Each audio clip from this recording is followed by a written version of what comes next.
Introducing National Streaming Sports, live and on-demand sports talk programming that you can access 24/7. For the premier sports talk experience, tap into our Roku channel. Start your mornings with Mac and Jack covering all the weekend sports action. Then pour a cup and enjoy all the sports you can drink on the Coffee and Sports podcast. At midday, talk sports from east to west on the Coast to Coast podcast. Followed at night by some hot girl talk with Prim and Proper Sports featuring Sonia Pearson. Talk boxing on the Gloved Fist. Yankee fans tune in for Start Spreading the News. And there's more on the College Sports Huddle and Sports Scope with Robert Butler. There are 20 podcasts in all and 70 weekly shows giving us a 3.4-star viewer rating. To find us on Roku TV, search for National Streaming Sports on the Roku search bar. Click on the logo and you're in. National Streaming Sports, live and on-demand sports talk for America.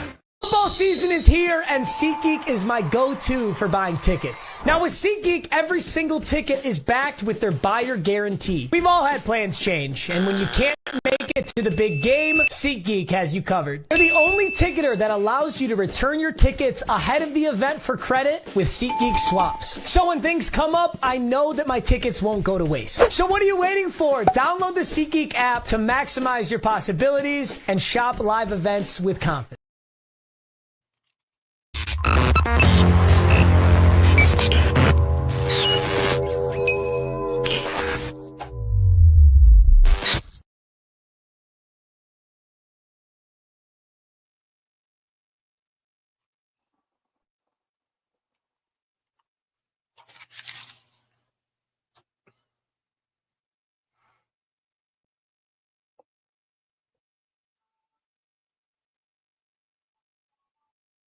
Anthem Comes Alive, one of the first albums I listened to when I was a kid. Good morning. This is the Mac and Jack Sports Show on Friday. I'm your host, Mac, co-host Jack. And, of course, we have Keith Angle in there every Friday. Good morning, fellas. How you doing?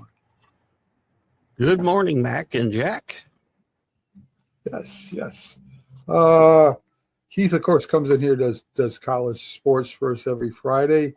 And the biggest thing, Keith, coming up is Selection Sunday, where a bunch of teams have played to get to either the quarterfinals or the semifinals. Yeah, and there's, as always, I mean, even with 68 teams, you still have a controversy at the back of this selection show. Couple teams played themselves out probably the last couple of days. Ohio State probably played themselves out. Indiana probably played themselves out.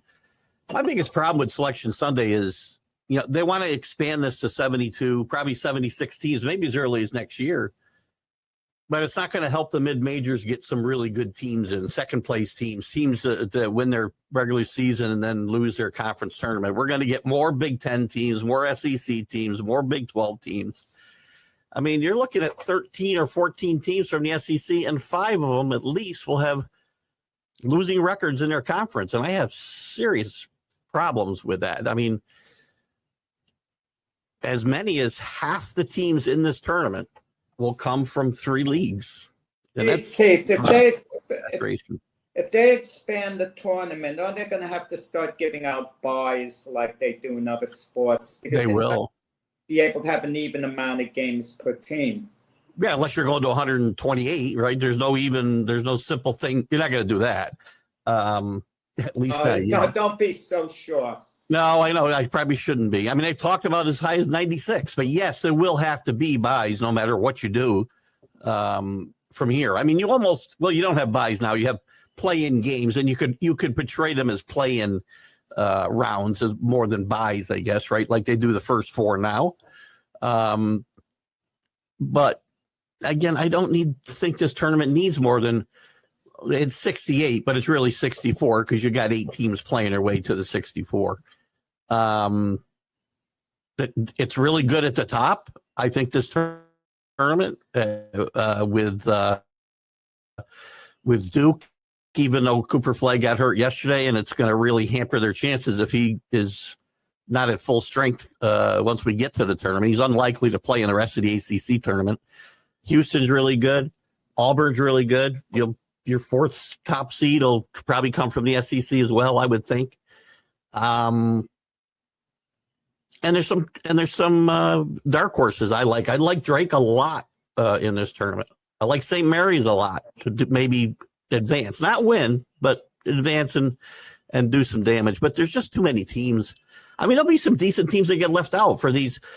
You really want to see, the 9th, 10th, 12th, 13th team in the SEC as opposed to, say, the second best team in the A10. Dayton's really good, likely going to stay home. UCF really good, stay home. For a lot of these schools, they know they have no realistic chance of doing anything in the tournament, of getting to the Final Four, even winning a game. But getting to the tournament means so much as far as future recruiting goes. You take a high school kid who's a really good player, and he immediately wants to see whether the team made it to the NCAA tournament. And if they can dangle that in front of a kid, no, we've been in the NCAA tournament 2 of the last 3 years. You can take us to the next level. That helps so much with recruiting as opposed to them saying, well, we went to the NIT. Big deal.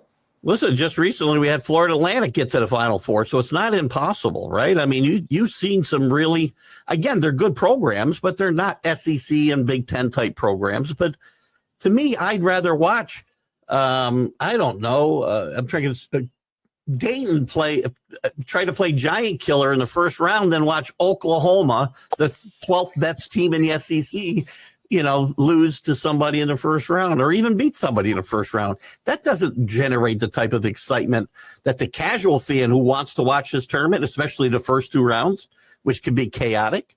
I think it hurts the tournament the way they're going about this and not giving more weight to some of these really good mid-major programs. Don't forget, there wasn't that long ago. Well, it was long ago. Gonzaga's probably going to make it now for like the 26th straight time, by the way. But there was a time they were a mid-major, and they're power now. So when they don't make it, it's a big story.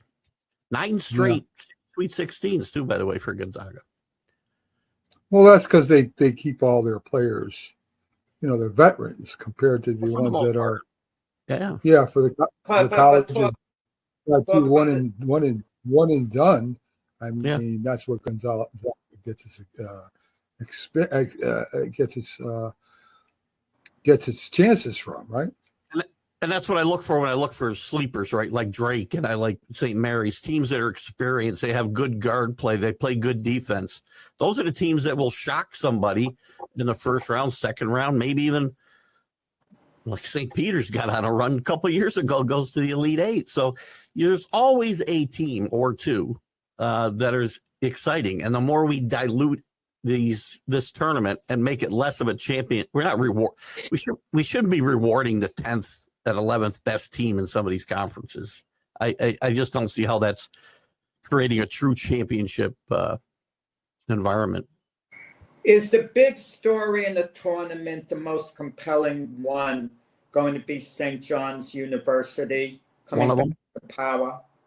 One of them, yeah. I mean, they'll probably be a second or a third seed, but depending on their draw, they play really good. Rick Pitino's, he's a polarizing figure, but he'll be taking a record 6 team to the NCAA tournament, and he's won everywhere he's gone.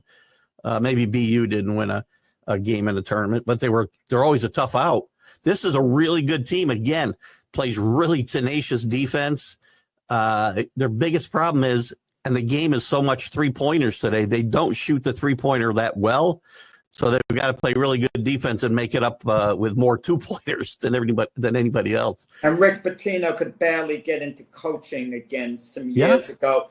So he goes to Iona and says, no, this is definitely my last stop. You could take it to the bank. And, of course, he leaves, goes to St. John's. Well, he said that just recently, too, at St. John's. So we'll see. I mean, he's done a great job there. So, and, again, basketball's better when the East is good. When some of these Northeast teams are good, I think it's better for college basketball. St. John's has been basically irrelevant for 3 decades, except for a handful of times. And I think it's really good for basketball. It'll be fun to watch. It is a great story for sure. Good morning, Rick. Glad to have you with us. So Arizona, Keith, ends up running away in the final minutes, but that was a real close game for a long time. Yeah, the Big 12 is really, again, it's a deep league. Arizona's got a good team, not a great team this year. The Big 12's been kind of up and down. Houston's really good at the top, but some of the teams that we're used to seeing dominate, Arizona, Kansas, they've struggled a lot at different times this year. And I don't expect this league to really get a lot of teams deep into this tournament other than maybe Houston. And Iowa State's better than you think. I think they lost yesterday to BYU, but they're still a really good team. Again, Arizona's a bit down from where they've been the past couple of years, so not a shock. These conferences and when these teams know they're in, that's the other part of so many teams getting in these major conferences, right? There's no real, other than pride, there's no real in seeding. There's no real advantage to going out and winning these tournaments. Doak's already said it's not worth it for them to try to play Cooper Flag on an injured ankle just to win the ACC tournament. They're going to be a number one seed either way, so it doesn't really matter. So for Kansas, Zeke Mayo, 18 points and 5 3-pointers, Keith. Well, that's the game today, right? I mean, it's 3-pointers, and these teams seem to set records, it seems, every other game for shots taken from the 3-point line. Kansas has been a bit of a enigma this year. Bill Self's team they were ranked very high. They were in the top 5 for, I don't know, the first 2/3 of the year, and then they really hit the tank in the second half, have rebounded a little bit heading into the tournament. And I think winning, that's a team where winning the Big 12 tournament would really be a boost, because they played so poorly after playing well early in the year. And getting momentum now, I think, would be important for a team like Kansas, and they can make a run. Same thing for a team like UConn. Yeah. You know, they're still a defending champion. They haven't had a very good year. They're going to be in the field, and all you got to do is get hot for 6 games. And anybody can really do it. Well, not anybody, but a lot of these teams can do it. Yeah.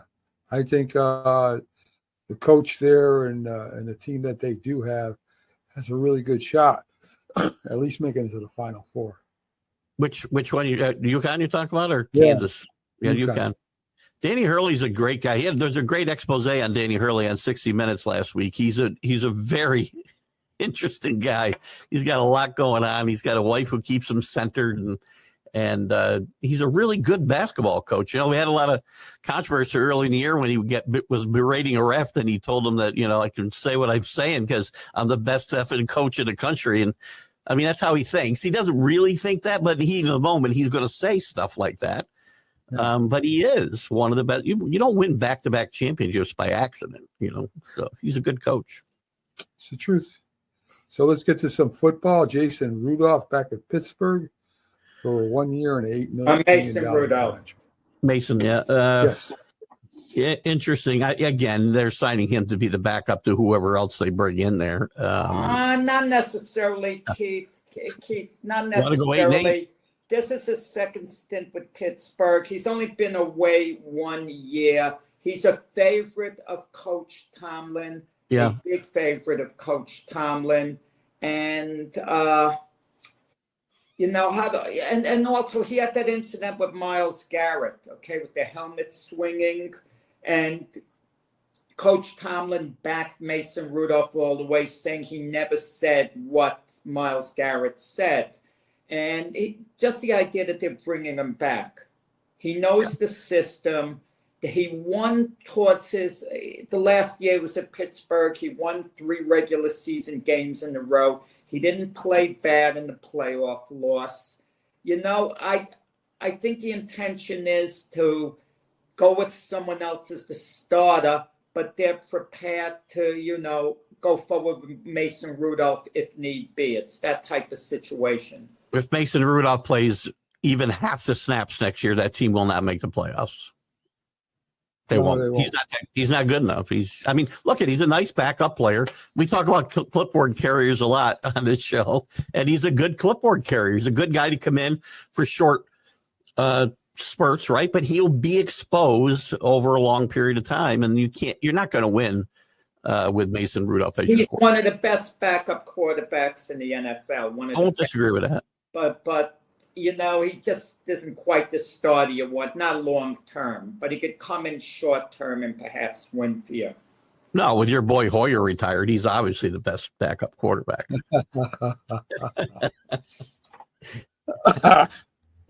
So Baltimore signs 5-time All-Pro wide receiver DeAndre Hopkins to a 1-year, $6 million contract. I guess he's just there kind of, to be a possession receiver for Jackson. And, he's kind of old in the tooth now. Yeah, he didn't do much the last couple of years. I don't know that he's really produced great numbers. He hasn't been great situations for him. This might be a good situation where he can have a little revival in that Baltimore offense. But he didn't have a revival with Patrick Mahomes. No, that's a good point. I mean, again, if you're going to have one, that'd be the place to do it. But his best days are behind him anyway. And I can't expect a big season. He could have a game or two here, make a play, but say Flowers goes down with an injury again, then DeAndre Hopkins might be a very valuable receiver for the Ravens. Yeah, he could be. Right. The situation has to be right. I don't know why it didn't work out in Kansas City. I thought he would flourish a little bit there late in the season, and he really kind of disappeared. So Yeah.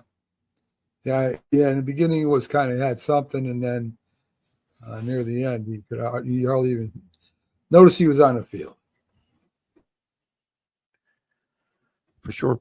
So Marcus Lawrence signs a 3-year, $325,000 contract with Seattle. Something Seattle needs is a pass rusher. Yeah, Seattle needs a few things, I think. They might want to fix their offensive line, as Bo would tell you, as well, with Darnold there. I'm not really sure the direction this team's going. All of a sudden, they pivoted and released all their wide receivers, traded DK, who wanted out, which led them to trade Geno and bring in Darnold. Now, it's really weird. This is not a rebuild if you're bringing in Sam Darnold and paying him a lot of money. So this is really more of a remake, a rehab, whatever you want to call it, than a rebuild. I just don't see where this team is going to be that good next year unless I'm missing something. It's not a great situation for Sam Darnold, and bringing in guys like McDonald is nice, and they need those types of players. But I just don't know if there's enough talent on this team to compete in that West. Now, the West's not all that strong, probably. I mean, the Rams are probably still the best team there. They still have some issues. The 49ers look like they're in a rebuild, and Arizona might be the team to watch to take a step forward here. And Donald's been guaranteed only $55 million for 2 years, which isn't big money for quarterback. I mean, worst case scenario, and this would be a bad case, but it's not disastrous. If Donald has a terrible year and they have to move on from him at the end of 1 year, they paid him $55 million for 1 year. That's elite quarterback money, but only for one season. Yeah. So it's worth it for Seattle, because to retain Geno Smith, they were going to have to pay him more. They're going to have to pay him a vicinity of $45 million a year, and Geno wasn't quite worth that. I'm a little surprised because I got to believe they might think they could win a week West, but again, are you a championship contender at this situation? I might have just started over and tried to trade up, and they still might take a quarterback later on in this draft, but I might have punted the season and well, they did. They moved on from Tyler Lockett and DK Metcalf, so they're two primary receivers there.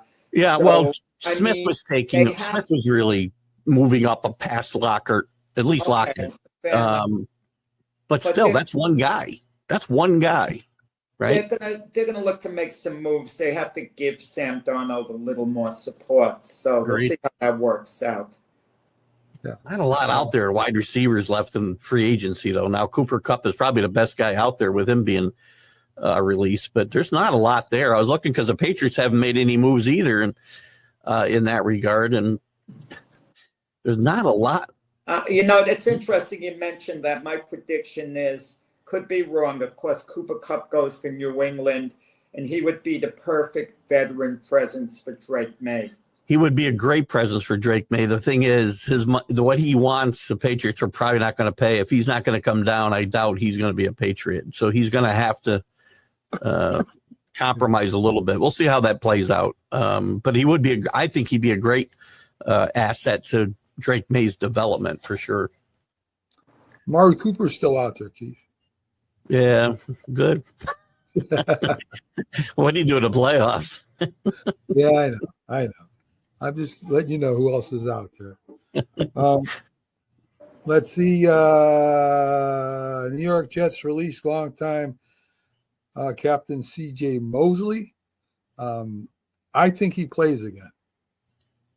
He's been hurt. He's been hurt a lot. That's the problem. Yeah.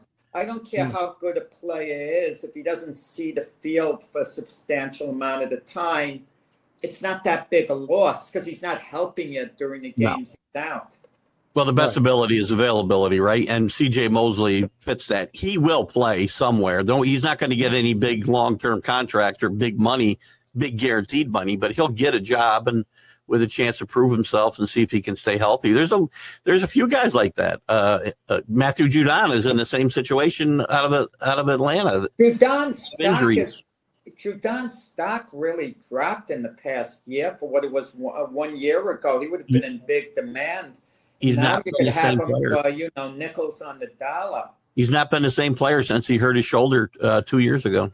Between Mosley and Judon, my predictions, one of them winds up with the Washington Commanders because they seem to be going for it right now and grabbing any, veteran, hoping he could stay on the field. Yeah, I want to make sure George Allen looks like he's coaching that team right now, the way they're bringing in the old timers. Jack, the great Swami, is making a bunch of predictions today for us. So. There you go. All right, so the Raiders are signing running back Raheem Mostert. He was good a couple years ago with Miami. He's reuniting with Chip Kelly, so I don't think it's a huge pickup, but he might be able to help. He's not going to be a workhorse, right? He's a guy who needs to split time with somebody, and they're going to need to bring in another back, whether it's in the draft. I know that on the show the other night we talked about Gianti possibly going there. I don't think they're going to pick him that high. I still think he ends up with the Cowboys myself, but they're going to need another back to go with Mostert. He's not a guy who's going to be a workhorse and a 3-down back, game after game. But he's a productive player. Again, when he's healthy, we talk about health. Well, we just talked about health a minute ago. He's another guy who's not healthy enough of the time as well. So you really got to limit his reps, I think. Your running back from Boise State is going to be going, I think, to the Las Vegas Raiders at number 6. He is going to go high. And what slipped under the radar, the Chargers got Najee Harris from the Steelers. For a steal, $5 million a year. Yeah. 1 year. And he fits into, he fits into the Jim Harbaugh system now with the Chargers as well. And how the Steelers are moving on from him, I just don't quite get it. It tells you, we talked about this Wednesday night, at least I did. It still shows you that the league undervalues running backs. I know Barkley got his money, but nobody else is going to get paid. He got a 1-year guaranteed contract for $5.2 million. That's it. Yeah. That's crazy. So Denver signed Evan Ingram. Listen, he's been productive tight end when he played with the Jaguars. So, I think this is a good pickup. Yeah. Where'd he go again? I didn't know. And I didn't hear what you just said.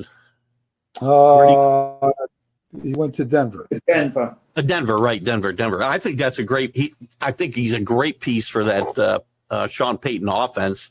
He's a really good receiver, maybe not a great blocker, but Peyton's had other tight ends similar to that. Graham was kind of the same mold. When you were in the Giants, he had bad hands and a bad rep for that, but he really played well in Jacksonville, at least that, before they went totally in the toilet as well. He played very well the playoff season for them. And I think that's probably a good move for Denver. You mentioned Jacksonville. If Trevor Lawrence has a bad year next season, really bad year, I think you could start labeling him a flop straight out. Guy who just never really made it. I know he would have had a few good games, so they gave him the big contract, but they gave him the contract based in large part of what they expected going forward. And if he doesn't have a good year next season, I mean, I don't see his career panning out into anything substantial or not. He's got enough experience by now. What's funny is I was really bad. I was defending, this is probably a month or so, maybe a little longer. I was defending Lawrence and injuries and the team and whatever. And I said, he's had a pretty good career except this year. And then somebody pointed out Daniel Jones, and we looked at his career's numbers. They're Daniel Jones numbers except for 1 year. And that's not a great place to be in today's NFL. So you're right, Jack. If he has another year like he had this year or even last year, it's possible that he will be a bust and he could be looking for work somewhere else. I think it'll take more than 1 year. Maybe they'll still milk it out a couple of more years. And speaking of that, the guy who went right behind him in the draft, and Lawrence is number 1 overall, number 2, Zach Wilson, he's the Dolphins' primary backup. Yep. And that's an important position for the Dolphins, considering Tua's injury history. Chances are Tua's not going to play all 17 games. So Zach Wilson's going to be in there. So either he revives his career or he confirms he's just, never going to be a starting quarterback in the league. Well, it's funny. We've seen some Jet quarterbacks rehabilitate themselves after they've left, and maybe he'll be the next guy. I don't know. I liked Zach Wilson coming out of college, and he was put into a horrible situation. He shouldn't have been playing when he was playing. They should have, and if he was going to play, they needed to dumb down the offense a little bit. They didn't put him in a position to succeed, and that destroys confidence. We talk about this a lot, and it takes some time to rebuild that. Maybe he'll do that in Miami. He didn't get a chance. I don't think he was even active all last year in Denver. I'm not sure he ever even suited up. No, they kept him as a third stringer. They didn't want to put him on the practice squad because then another team is probably going to claim him on waivers. Another mysterious backup quarterback move. Gardner Minshew signed with the Chiefs as their backup. Now, I don't understand where Carson Wentz is going. Wentz was the backup last year. What is Wentz thinking? I don't get it. He's a free agent, Wentz, but you may as well be a backup for Mahomes there because I don't see where Wentz is going to maneuver to where he can start, but I guess he's going to look at one of the weaker teams and hope to revive his career. But maybe you're better off still being a backup to Mahomes because if Mahomes has to miss time, at least you're going to have the type of offense where you could do something. Yeah, I think it's a bad move for Wentz for sure. And he's made a lot of bad decisions in his career. Another interesting, and I don't know if I'm stealing your thunder, Mac, I apologize. Another interesting backup move this week was Mac Jones going to San Francisco to be the backup to Purdy. Interesting move. Remember, Kyle Shanahan tried to trade up. Well, did trade up. He wanted to trade up. Originally, he wanted to take Mac Jones in that number 2 spot in that draft. Yeah, Mac Jones isn't as good as Brock Purdy. I hope Shanahan is not flirting with the idea of Mac Jones maybe being his starter down. I don't think he is. But remember, Purdy is really good when he's got his full cast. When Purdy's had to play without all his weapons or part of his weapons and has to carry that team, he has not played that well. And you know what? I'm going to counter with that. They got to pay him. Mac Jones hasn't played well with his full cast. Oh, that's fair. That's a fair. I'm not really saying Mac Jones should be the starter. I'm just saying I don't know that Shanahan sold on Purdy. Remember, they got to pay him. and they got to make a decision on that pretty soon. So you got to decide if he's your guy or not. And I'm not saying who else are they going to sign? I mean, all the good quarterbacks are signed. So I mean, well, except for the guy when he comes out of his cave, he'll probably be a Giant though. So when he comes out of his cave, he will not be. But anyway, I want to just for the humor. I know. He will not be he will be the starting quarterback for the 49ers. And, I mean, I know then they're not going to be that good, but they have no one else that they could probably put in there. So his numbers weren't awful last year. I think he threw 4 touchdowns, 4 interceptions when he had play. They weren't awful. They're not great. They're never going to be great. But he's a guy who could probably carry clipboard for a while in this league. Definitely. Let's see. We got Cam Jordan returning to New Orleans for his 15th year. Getting a little old, but I mean, he's got the experience. He's probably really good in the locker room. So, I mean, it's a good signing, I think. You need some of those guys around that have experience, are good guys and, character guys in the locker room, because there's a lot of them that aren't. And I think it's important. The Patriots made a move this week that I'm not really in favor of in the other way with David Andrews, but I think it's a good move for the Saints to keep some veteran presence there. Yeah. So Joe Flacco to visit the New York Giants and Cleveland Browns. As we know, Joe Flacco, Super Bowl winning quarterback way back when, did pretty good with the Browns. He led them to the playoffs, kind of folded in the playoffs. But I think there's value in Joe Flacco. Again, another guy that's been around forever, knows the game, knows how to read offenses, will help a younger quarterback. So I think it's whichever team gets him, they'll find value in Joe Flacco. There's a lot of value in Joe Flacco as long as you don't have to play him. Well, there's that. Value. There is that. Yeah, if the Giants are going to draft a young quarterback, then having Flacco around to mentor him would not be a bad move. If Flacco is starting the season, if the Giants are drafting a young quarterback and he's starting the season, and if Flacco is going to play the majority of the season, the Giants are going to be in great position next year to draft a young quarterback who's going to be better than Cam Ward. That's a good point. And you'll also get Cam Ward. They'll also have a new head coach and GM at that point too, because this team needs to win now. Exactly. Yeah. Hopefully. Do a little bit of NBA here. Stephen Curry, first player to make 4,000 3-pointers. Quite a feat. He's trying for 5,000. That will take. It'll take probably another 10 years. I don't know if we'll make it that long. Gosh.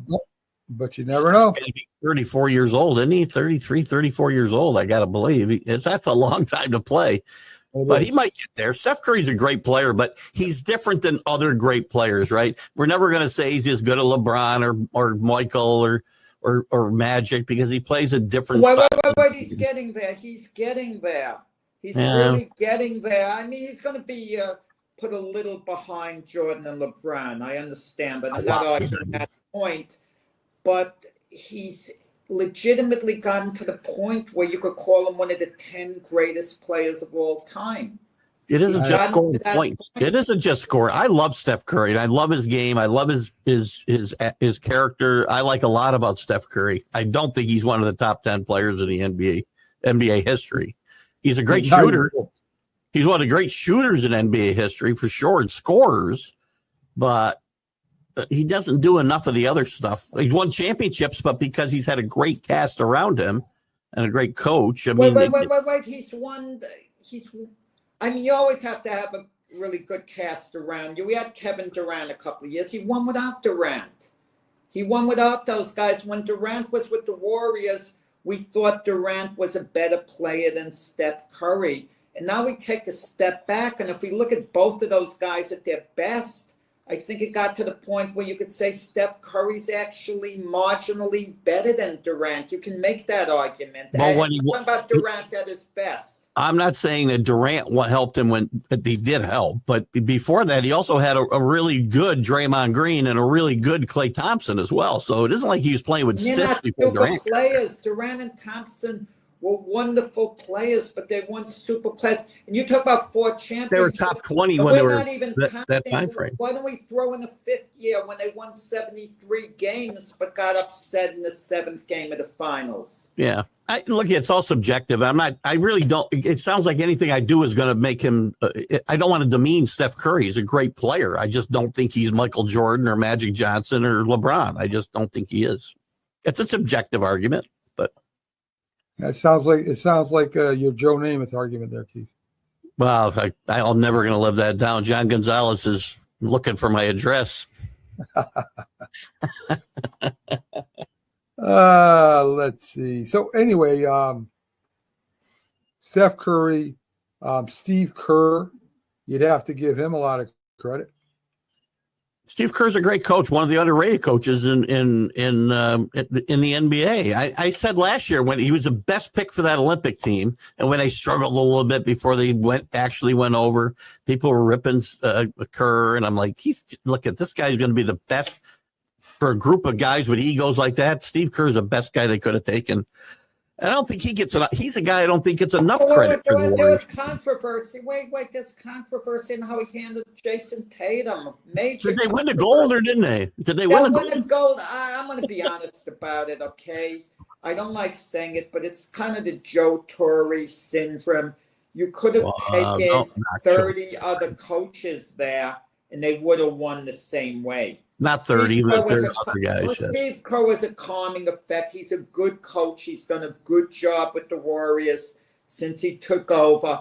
I give him full credit, but don't make him out to be some type of genius. The way we heard with the Yankees with Joe Torre. Joe Torre was several other places, and then he comes to the Yankees and they win there. I mean, let's not overrate certain guys. I mean, we give them their due. They did a good job, but leave it at that. Don't make them out to be some type of genius. You're right. Who are difference makers in Yankees have won a lot of World Series since Joe Torre left. Joe Torre never won a World Series or went to a World Series with the few other teams he managed. They were bad teams. Franchises. They weren't bad teams. They were not good teams. He was with the Cardinals, the Mets, the Dodgers. The Mets were terrible. He actually did a good job, Joe Torre, with the Dodgers. He was there 3 years. And Joe Torre was a perfect manager for that team. And you can't tell me that yes, other guys could have won with that team, but Joe Torre let these guys go play. He was a buffer with Steinbrenner and the clubhouse that other guys weren't, like Billy and guys that were just too volatile. Again, different guys are better fits in different places. Joe Torre never had the talent he had in New York anywhere else. I can tell you that. In the last 7 years, Joe Torre was with the Yankees. They didn't win a World Series. So let's start. If you want to talk bottom line, it's just winning the World Series. That was 7 years in a row. They didn't win it. Okay. I'm not putting them down for that. I'm just using your yardstick of measurement. Fair. That's fair. It's fair. I didn't say he could stay there forever. For that time frame, he was a great manager. And then he managed 3 years for the Dodgers after that. So the last 10 years of Joe Torre's managing career, they didn't win a World Series. He didn't win a World Series. But with that said, I think he did a good job with the Dodgers when he was there all in all. And the Yankees did win, even though not a World Series. And they made it to the playoffs the other years that he was with them. So I give Torre his due. He did a good job all in all. But let's not make him out to say, Torre was the reason the Yankees won. They would have won with Buck Showalter the same way. Come on. Well, they very well may have. And there's a famous story. George tried to hire Buck back after he hired Torre. He fired Buck, hired Torre, and then like a couple weeks later, he's talking to people about how he could get Buck back. That's George. That was George, though, right? So, again. But I will say this. If I was a player, I would have liked to have played for Joe Torre. So let me give him a compliment, okay? So you're ripping for 5 minutes. No. I mean, he was a throw him a good manager. I give him a good grade, but let's not get caught in this genius type thing like with Steve Kerr. Oh, Steve Kerr's one of the best coaches in NBA history. Let's I didn't say that. Right. I didn't say those No, you words. didn't say that. But He's a very good coach. He's a good coach. He's certainly not better than an Eric Spoelstra, for example. I would actually agree with that. Eric Spoelstra's won with less than now they want his head in Miami. A lot of people, but he's a great. I've always said he's an underrated coach, Eric Spoelstra. Well, they're transitioning. Yeah, you need the talent in the NBA too, no matter how good a coach you are. Without a doubt. Certain coaches slip under the radar. You look at the Detroit Pistons, what they're doing this year with J.B. Bickerstaff. A phenomenal job from being a doormat team to having a winning record. You're right about talent. Phil Jackson never won a single title without Michael Jordan or Kobe Bryant on his team. So, Phil Jackson proved himself one season when Michael Jordan left to play baseball. They went 55-27 in the regular season without Michael Jordan. That was his greatest season. He showed me a lot as a coach that year. I'm not knocking him. I'm just saying he's another guy who won with great players. That's all. If Scotty gets off they might have won that year too, by the way. we don't give enough credit to the coaches, especially in baseball. Bucky Dent. When you had Mike Zimmer as a bench coach for Joe Torre. Don Zimmer, yeah. So Don Zimmer. And really, he said he used to bounce things off Don, and he would go with what he called. Well, he had 100 years in the game at that point, so he'd seen everything. So I liked Don Zimmer. I mean, he got a bad rap in Boston and a couple other places, but he won some places as well. Don Zimmer, he turned a Cubs team around and got them to the playoffs in the late 80s, I want to say. Good baseball, man. Baseball, I mean, what did you feel, Keith, of Aaron Boone getting an extension a couple of years? Were you fought against it or what? Well, I don't know. I can't remember how many years he had left on his contract. 1 year left. Yeah, 1 year left. Yeah. They added on 2 more years. You have him for 3 more years. It's a situation where again, he got him to a World Series. My opinion hasn't changed a lot of Aaron Boone. But you can't have lame duck managers either. That's not a good situation to have. So you had to do something, I think, there. So. That's what drives me crazy. I argue with Mac about this.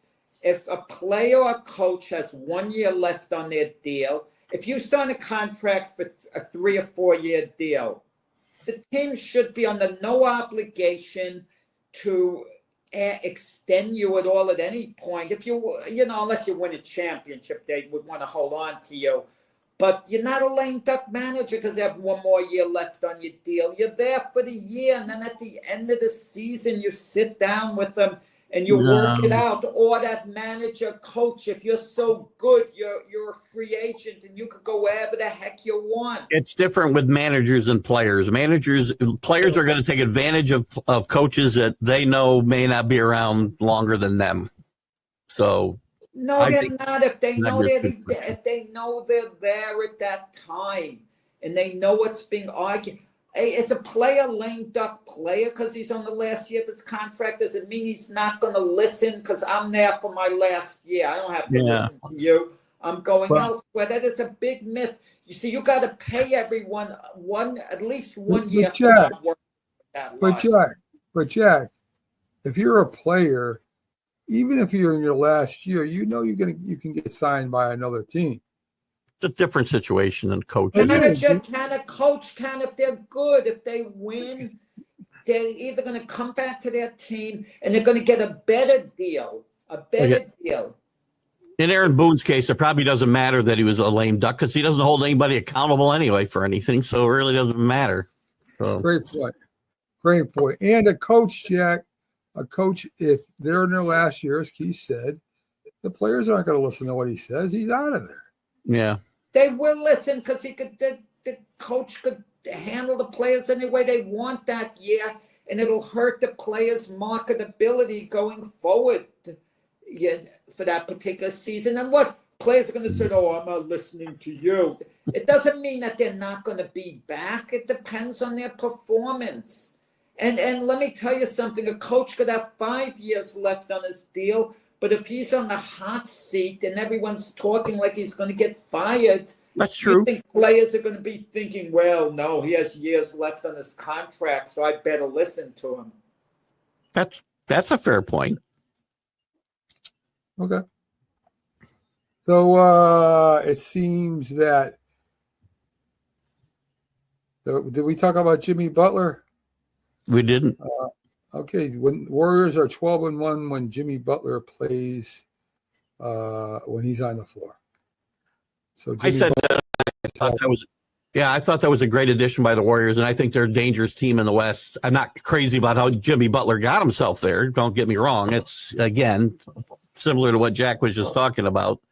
Players have contracts. We should honor them, not try to, worm your way out of town by doing all kinds of outrageous and saying outrageous things.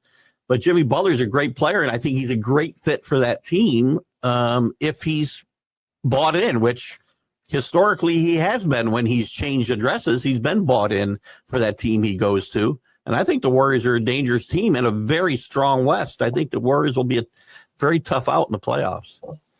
Yeah, they needed that. Meant a lot to the Warriors. It gave them that jolt, like they can win. It kind of reset the culture, the winning mindset over there. And there's so much that has to do with the chemistry. And Jimmy Butler coming in, he seems to be gelling very nice with Curry there and the rest of the team. Yeah. And then you take a look, guys, at the Lakers. As soon as LeBron is injured, that team is falling apart. Luka has 45 points and plays excellently individually, in the last game, yet they lose again. Well, I think it shows you how important LeBron still is to that team, right? I mean, and I think Luka makes LeBron better because LeBron doesn't have to do everything. Everything doesn't have to go through LeBron on that offense. It'll go through Luka. And I think that helps LeBron, assuming LeBron gets healthy. And I think maybe this is good, right? These guys play a lot of minutes. He's older. You sit for a few weeks before the playoffs. You come back, get your rhythm back, and now you're stronger for that playoff run, which is like another season almost. It's so long. So, what is crazy to me is you got older players like LeBron who really don't, go to load management. They play every game they can. And then you got the younger guys that adhere to this. And, they're every third day they're taking off. Yeah, and they don't even need to play 20 years because they're multimillionaires by the time they're 25. So, guys, play. I hate load management. I hate it. Keith, I'm looking at a stat I came across a day ago.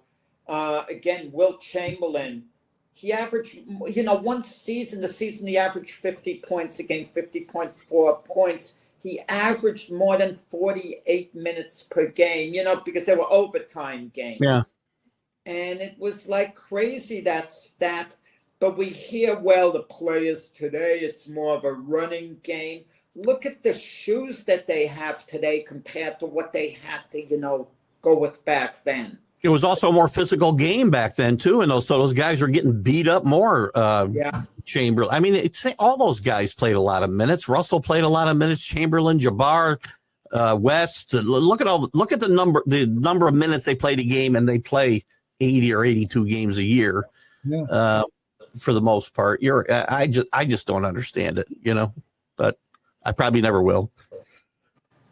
I mean, you got why I'm here and not, telling these guys what to do. I mean, you got Embiid who's hasn't played as many games. I think it's like 514 to like 400 games that he's been out this year.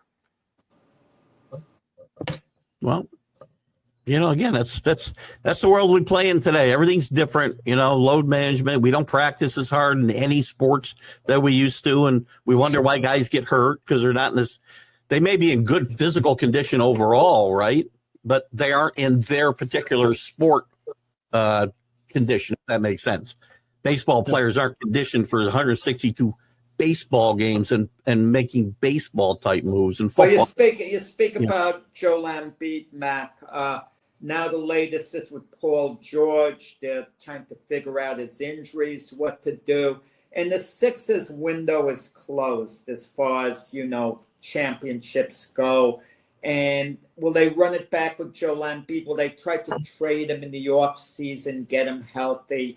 I imagine they can work out a major deal for Joel Embiid in the offseason at this point, a draft picks and so on. Because you look at all the teams in the NBA, there are a lot of good teams. They just need a jolt to get into championship contention. They need to take a gamble somewhere along the line. And Joel Embiid would be the right type of player to gamble with, because if you get a healthy, motivated Joel Embiid, he's a difference maker. Let's not forget that. Mac, I see my guest in my studio, so I'm gonna jump. I don't want to leave him sitting there too Keith, long. thank you for coming in every Friday. Thanks a lot, Keith. Have a good one. We'll see you guys Sunday morning. Take care, Keith. Bye-bye. Sounds good. So, we were talking about Joel Embiid, Jack, but he's injured all the time. So I don't know any team that's really going to. You're going to have the off season. He's going to get healthier. The other team doctors, whoever might want to trade for him, is going to examine him. And they're going to come to the conclusion that they can work something out. Or I'll give you a deal between two injured players. You trade Joel Embiid to the New Orleans Pelicans. The Pelicans send back Zion Williamson and maybe draft choices on top of that.